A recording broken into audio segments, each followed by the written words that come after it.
Let's head back to the voicemail of Truth and Reason. Hello, my name is Chandler Lucas from Vermillion, Ohio.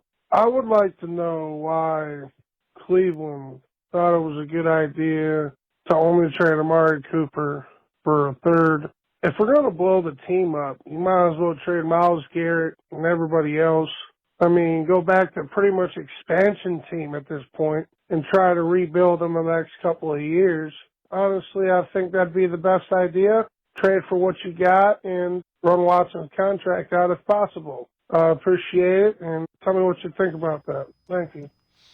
As always, appreciate all the voicemails.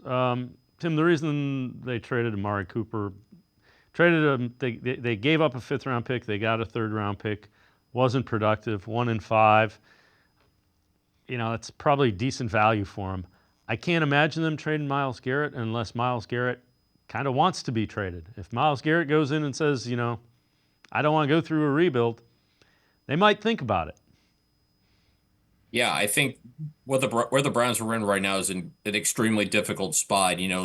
Maybe it's over the next couple weeks they have to make the difficult decision. Like, do they want to blow it up and start from scratch again? If they think that, this era that they've been in from 2018 to now, where they made the playoffs twice in a 4-year span, do they think it's over? Or do they think it's a situation where, if they end up determining that Deshaun Watson is indeed not the long-term answer quarterback, do they think, okay, we could just get another guy early in the draft if they have an early enough pick, like a Shedeur Sanders, like I said, where if somebody else pops down the stretch, like a Jalen Milroe or a Quinn Ewers, do they think, okay, this roster obviously is not perfect, but maybe if we get the quarterback in 2025, if we take another stab at it, if we get it this time, then all of a sudden you have a good quarterback around a roster that's still really good, and then you don't have to give up that 1st-round pick in 2026. You can still have those other pieces on the roster to build around, and you may still have to lean more on younger guys. But ultimately, like I said, it's a very difficult position to be in. Obviously, it's hard. I would imagine it's hard for any regime to just go ahead and say, okay, it's not working. We're going to blow this up. We're going to start from scratch.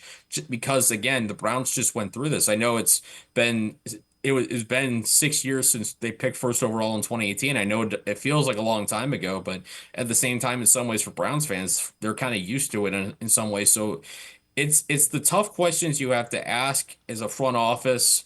Do you think that if you just change out the quarterback potentially, if you decide you need to, I should say, for 2025, do you think this roster is still good enough to be competitive, or is it a lost cause at this point, and do you move on? Those are the questions. Those are the conversations you would have to assume should be happening right now in Berea over the next few weeks up to the trade deadline, because it's clear this thing has just not gone at all the way I think anybody could have imagined it would have.